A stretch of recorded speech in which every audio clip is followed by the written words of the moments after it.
Deep in the forgotten corners of ancient manuscripts, whispered by mystics who vanished without trace, lies a name that heaven tried to erase: Namtael. While scholars debate which angels fell with Lucifer, they've missed the most dangerous truth of all. One of the fallen didn't stay fallen. One angel descended into the abyss, witnessed horrors that made demons weep, and then accomplished the impossible. He walked back through heaven's gates carrying a secret so catastrophic that God himself had to chain it in silence. What did Namtael discover in the depths that even Lucifer fears to know? Why would the Almighty allow a corrupted soul back into paradise? And most terrifying of all, what's written in the scroll he brought back, sealed with 7 locks that won't be opened until the world's final breath? The answers will shake everything you thought you understood about the cosmic war that's still raging above our heads. You're diving deep with Bible Breakdown Hub, where we excavate the buried truths that religious institutions would rather keep hidden. If you're hungry for revelations that go beyond surface-level scripture, slam that like button and subscribe. We're uncovering mysteries that have been locked away for millennia, and you won't want to miss what we're about to reveal. Before creation's first light pierced the void, before galaxies learned to dance in the darkness, Namtael occupied a position of terrifying privilege in heaven's innermost chambers. He wasn't Michael, commanding heaven's armies with a sword that could split reality. He wasn't Gabriel, bearing messages that could topple kingdoms with a whisper. Namtael wielded something far more dangerous than any weapon: absolute knowledge. As heaven's supreme chronicler, he didn't just record what happened, he documented what would happen, what might happen, and what must never be allowed to happen. His celestial stylus captured the birth pangs of universes, the secret conversations between the Trinity, and the first shadows of doubt that crept across Lucifer's perfect features. Every thought before it formed, every decision before it crystallized, every consequence before it rippled through eternity. All of it flowed through Namtael's consciousness and onto his eternal scrolls. But here's what made Namtael different from every other celestial being. He felt everything he recorded. While other angels maintained divine detachment, Namtael experienced the full emotional weight of each cosmic event. When he chronicled the creation of humanity, tears of wonder stained his parchment. When he recorded the first murder, his stylus trembled with grief. This emotional connection, this dangerous empathy, would become both his greatest strength and his fatal flaw. Can you imagine being the only being in existence who truly understood both sides of every cosmic conflict? That was Namtael's burden. When Lucifer began his subtle campaign of questions and doubts, he didn't approach the mighty warriors or the powerful seraphim first. He came to the one angel who had recorded every injustice, every seeming contradiction, every moment when mercy and justice appeared to clash. He came to Namtael. "You've seen it all," Lucifer whispered during those long walks through heaven's crystal corridors. "The suffering that serves no purpose, the love that's commanded rather than freely given, the worship that's demanded rather than inspired. Tell me, faithful recorder, does perfection require such pain?" Namtael didn't answer immediately. He couldn't, because in his perfect memory, he held examples of both divine wisdom and what appeared to be divine cruelty, and for the first time in his existence, he couldn't reconcile them. The day heaven split apart, Namtael made the choice that doomed him. He chose understanding over blind loyalty, questions over unthinking obedience. As the morning star led 1/3 of heaven's host in their catastrophic rebellion, Namtael found himself swept along not by hatred of God, but by love of truth, even when that truth led to darkness. His fall was unlike any other. While Lucifer descended in magnificent fury, trailing fire and curses, while Azazel plummeted with screams of rage, while Belial tumbled in manic laughter, Namtael fell in absolute silence. His scrolls pressed against his chest. He watched his former home shrink to a distant point of light, watched his brother angels transform into beings of shadow and flame, watched the very fabric of reality tear apart to create new realms of existence built on pain and separation. The abyss, not hell, not the lake of fire that awaited later, but the space between spaces where the fallen first landed, defied every law of physics and metaphysics that Namtael had ever recorded. Time flowed in impossible directions. Memory became unreliable. Truth warped into lies so convincing that even angels began to doubt their own existence. For a being whose entire purpose revolved around perfect recollection and absolute accuracy, this realm was torture beyond imagination. Namtael wandered this twisted dimension, still clutching his scrolls, still trying to record what he witnessed. But his divine ink ran like blood across pages that wouldn't hold meaning. Words he wrote changed themselves when he wasn't looking. Sentences he recorded perfectly transformed into blasphemies and lies. The very act of documentation, which had once connected him to the divine order, now seemed to mock his fallen state. Here's where the story takes an unexpected turn. In any other tale of rebellion and punishment, this would be where our protagonist either surrenders to darkness or wages hopeless war against heaven. But Namtael did neither. When Lucifer, now transformed into Satan, began establishing his hierarchy of the damned, he naturally assumed that heaven's former supreme chronicler would eagerly serve as his record keeper, documenting the new order of evil. "Join me willingly," Satan commanded, his voice now carrying the weight of absolute authority over the fallen, "and your position in my kingdom will be second only to my own." But Namtael, looking up from his ruined scrolls with eyes that had seen too much, gave an answer that stunned even the Prince of Darkness. "I serve neither heaven nor hell now. I serve only truth, wherever it leads." This wasn't defiance in the traditional sense. This wasn't rebellion against rebellion. This was something unprecedented, a fallen angel who refused to be claimed by either side of the cosmic war. Satan raged, threatened, and finally dismissed him as irrelevant. The other fallen angels viewed him with suspicion and contempt. And heaven? Heaven had already written him off as lost forever. So Namtael wandered the abyss alone, neither demon nor angel, carrying the weight of perfect memory in a place designed to destroy meaning itself. Days passed, or perhaps centuries. Time had no consistent flow in that realm. And then, in the deepest pit of that twisted dimension, he discovered something that should not have existed. Hidden behind veils of shadow and silence, where even the boldest demons feared to venture, was a doorway that violated every rule of cosmic architecture. Not a physical portal, but a tier in existence itself, a place where the absolute laws separating heaven, earth, and hell briefly overlapped. And from that impossible threshold came a voice older than creation, neither divine nor demonic, asking the question that would change the trajectory of eternity itself. "Child of two realms," the ancient voice whispered, "why do you still carry those scrolls when their words no longer hold truth?" Namtael, exhausted from his futile attempts to record meaning in a meaningless place, answered without thinking, "Because if I stop trying to remember what really happened, then nothing was ever real. Not the beauty, not the love, not even the pain. And if none of it was real, then this rebellion, this fall, this suffering, it's all just cosmic noise." The voice seemed to smile, though it had no mouth, no face, no form. "Look deeper, recorder of memories. See what even the Almighty chose not to reveal to his faithful angels. See the war that makes this rebellion look like a child's tantrum.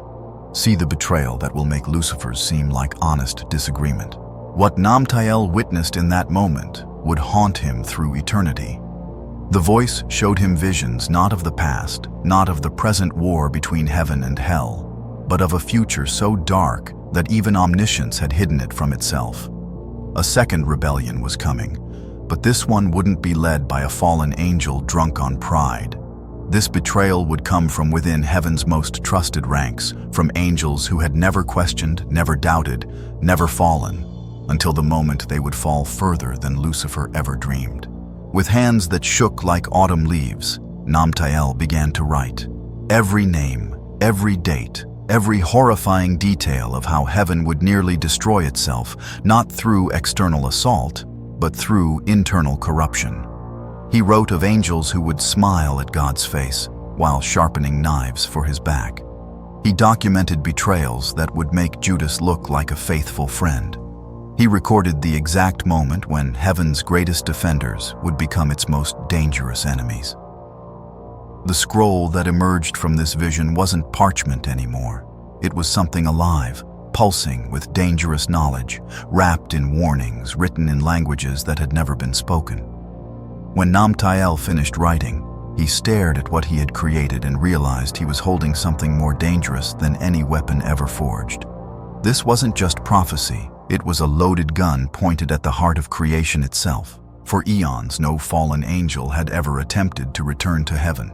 The gates were sealed with divine fire, the bridges burned with holy wrath, the paths guarded by seraphim whose purpose was to destroy any contaminated soul that dared approach. But Namtael, clutching his impossible scroll, began the journey that everyone knew was suicide. He didn't sneak. He didn't disguise himself. He didn't try to slip through cracks or shadows. He walked straight up to heaven's main gates in full view of the guardians, his head bowed, his scroll wrapped in chains he had forged from his own humility. The seraphim on duty, beings of pure fire whose wings could blind mortals and whose voices could shatter mountains, recognized him immediately. "Namtael, the Chronicler," they said, their words burning the air itself. "You who fell with the morning star, you who chose questions over faith, why do you dare return to the realm you betrayed?" Their flaming swords rose, ready to unmake him before he could contaminate heaven with his presence. But Namtael didn't flee, didn't fight, didn't even look up. He knelt in the cosmic dust and spoke words that froze the seraphim in their tracks. "I carry something that belongs neither in hell nor in my hands," he said quietly. "I return not seeking forgiveness, but seeking the only being capable of bearing this burden." That's when Michael himself materialized. The archangel of war, still bearing scars from the recent cosmic battle, his armor blazing with righteous fury, his voice carrying the authority of divine justice itself. "Namtael, you who chose exile over obedience, you who fell rather than trust, speak quickly before I separate your essence from existence itself. What possible purpose could bring you before these gates?" Michael's sword was already half drawn, its edge crackling with the power to erase beings from reality itself. Namtael's answer stopped the mighty archangel mid-motion. "Because I have seen what is coming, and the knowledge is too terrible for any created being to bear alone. I have returned not for mercy, but for the sake of all creation, including the heaven I once called home." What followed challenged every precedent in cosmic law. Heaven operates by rules older than galaxies, procedures established before time began its first tick. When fallen angels approach the divine throne, they are typically unmade by the very presence of absolute holiness before they can utter a single word. But Namtael was not unmade. Instead, he was brought before the full court of heaven. The 24 elders, the 4 living creatures, the countless myriads of perfect angels who had never known doubt or rebellion. As he unrolled his scroll in that place of impossible light, even beings who had witnessed the creation of universes turned their faces away. The knowledge contained in those pages was too dangerous, too dark, too final for any consciousness except the divine to fully absorb. Namtael didn't read the scroll aloud. Its contents were too devastating for spoken words. Instead, he simply said, "This was revealed to me in the deepest darkness, where truth becomes visible precisely because it cannot hide behind light. I could not allow such knowledge to remain in hell's domain, but I cannot bear its weight alone. It belongs to the one who sees all endings and knows which ones must be prevented." For 7 complete days, heaven fell silent. No songs of praise, no declarations of glory, no movement except the slow turning of cosmic wheels. Even the cherubim stopped their eternal circling of the throne. The 24 elders ceased their worship. Time itself seemed to hold its breath as the Almighty contemplated something that had never been contemplated before, allowing a contaminated soul to remain in paradise, not out of forgiveness, but out of necessity. The decision that emerged shattered every precedent in divine law. Namtael would be permitted to remain in heaven, but not as he once was. He could never rejoin the choirs whose songs sustained creation. He could never again approach the inner courts where policy was made and prophecies were born. He would exist in the liminal spaces, the borderlands between light and shadow, watching, waiting, recording still. But now as a guardian of knowledge too dangerous to share.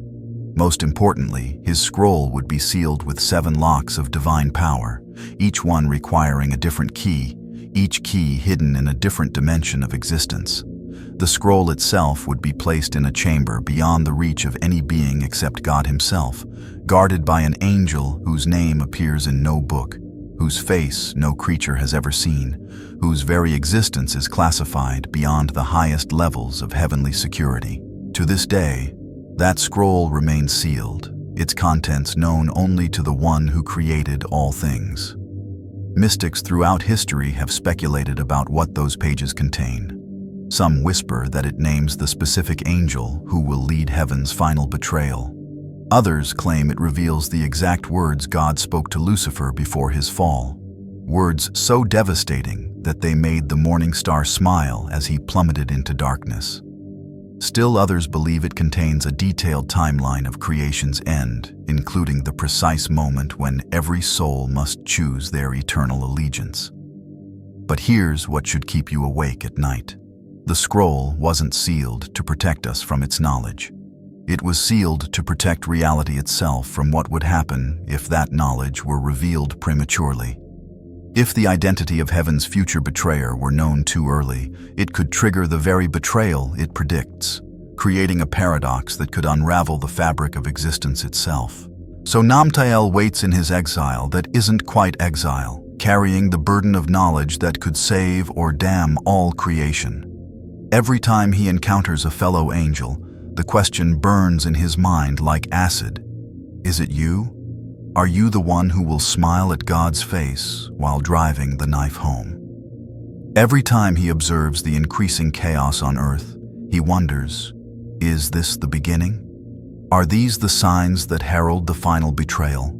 Can you even imagine such a weight? To know that treachery is coming but be forbidden to prevent it. To watch for signs of corruption in beings you've known since before time began. To carry the names of the damned but be unable to warn the innocent. That's Namtael's eternal punishment. Not fire, not torture, not exile, but knowledge without the power to act on it. And here's the most chilling aspect of his story. His unique qualification for this terrible responsibility came precisely from his fall. Only an angel who had touched darkness and somehow retained his essential nature could be trusted to recognize that same darkness when it arose in others. Only someone who had felt the seductive pull of rebellion could spot its subtle signs in those who still appeared perfectly loyal. Namtael's presence in heaven serves as a living reminder that corruption can arise anywhere, even in paradise itself. He walks the golden streets like a ghost, neither fully accepted nor completely rejected, carrying his terrible knowledge like a wound that never heals. He's become heaven's early warning system, its canary in the cosmic coal mine, its guardian against the betrayal that even God seems unable to prevent. The story refuses to offer easy endings. Namtael isn't a hero redeemed by his sacrifice. He's a necessary witness whose fall prepared him for an even greater service. He didn't return to heaven triumphant. He returned bearing a burden that transformed him into something new, something unprecedented in cosmic history. He exists now in the spaces between categories, between light and darkness, between loyalty and rebellion, between salvation and damnation.